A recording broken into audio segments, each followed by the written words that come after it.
Hi, welcome. Today in this episode, I am discussing variation in conductivity at infinitely diluted state. So to understand the variation in conductivity at infinitely diluted state, let's meet on the other side to understand the concepts and basic details.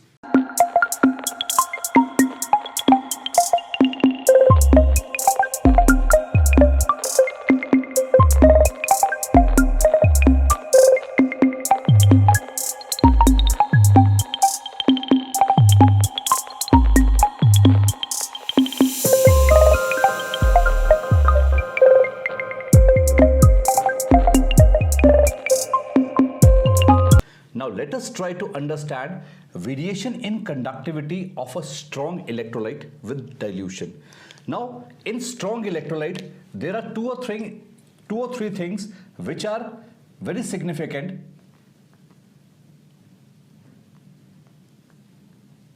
The first is the salt or the electrolyte is completely dissociated.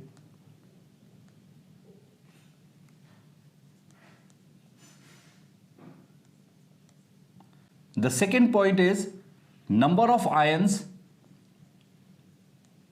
in solution remains constant. So now let's consider that an electrolytic solution is present, and in this electrolytic solution, say I have taken sodium chloride and I have added 1 mole of sodium chloride, or it is a 1 molar solution. Now there would be 6.022 into 10 raised to power 23 ions of sodium, and likewise there would be 6.022 into 10 raised to power 23 ions of chloride. So sodium and chloride ions are present in the solution. Now when dilution is carried out, the volume of the solution would increase. So the volume of the solution increases, and with increase in the volume, the dissociation will not exceed because it is already completely dissociated. And the second is, initially it was, say in this volume there were 6.022 into 10 raised to power 23 ions. Now in new volume, the new volume which is formed, it is also containing, this volume is also containing 6.022 into 10 raised to power 23 ions. Now the difference that is created is that in this situation, distance between ions has increased due to dilution. So the mobility of the ions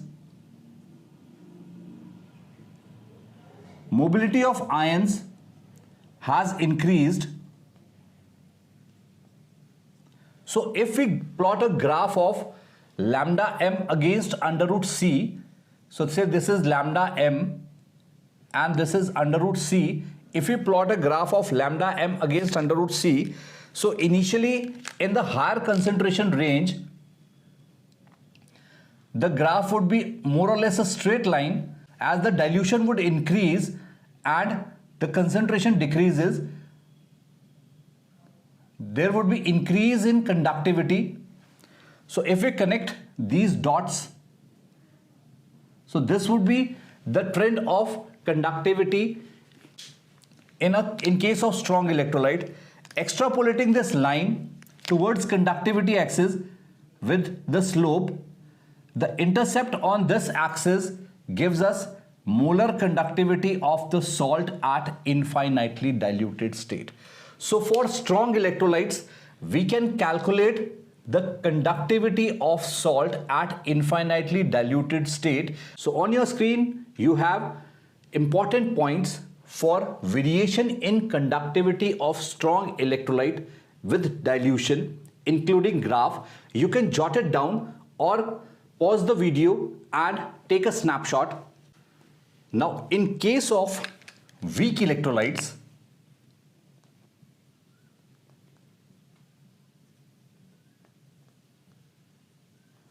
the important points would be, first, the dissociation of electrolyte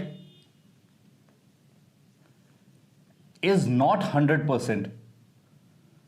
That it is not complete. It would be less than or equal to 10%. So the first thing is that the salt would not be dissociated completely in the solution. Secondly, with dilution, the extent of dissociation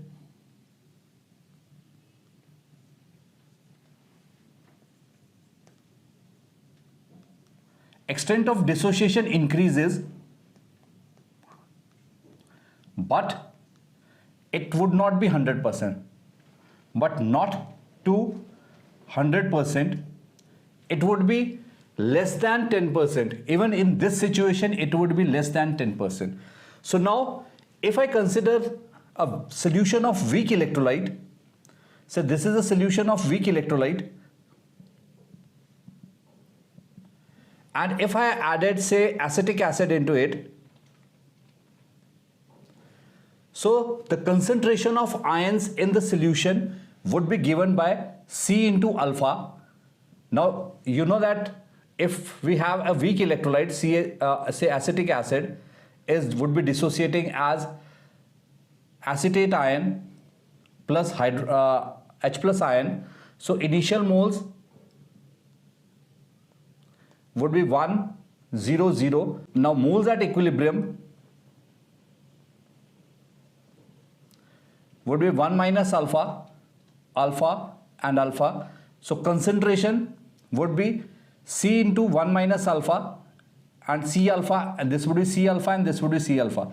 So it would be 2 times C alpha, the total number of ions that would be present in the solution. Now, when water is added, so now when water is added in form diluting this solution, so the volume of the solution would increase, and likewise alpha would increase, because alpha is under root Ka by C. So if a graph of lambda m against under root C is plotted for weak electrolyte, so it is lambda m and under root C. If a graph is plotted, now so initially the conductivity would be a straight line, because at higher concentration very few ions would be moving. But when dilution is increased or concentration is decreased, it would increase and form a parabola, because in this case C alpha is increasing. C alpha is because number of ions are also increasing. Suppose in this case, whatever was the total C alpha in the solution, now when the dilution is increased, alpha is increased as well as volume is also increased. So concentration decreases and extent of dissociation increases. So it forms a parabola, and it would be a parabola. So the line would be parallel to conductivity axis, and for weak electrolytes, we cannot find out the conductivity of salt through the graphical method. So on your screen, you have the important points for weak electrolytes and variation with dilution. You can jot it down or take a snapshot of that. So this is all about variation in conductivity of strong and weak electrolyte with dilution. So if you want to stay connected with us, then you can follow us on Facebook, Instagram and Twitter. If you haven't subscribed the channel till now, then please subscribe to the channel and don't forget to hit the bell icon to get instant notifications.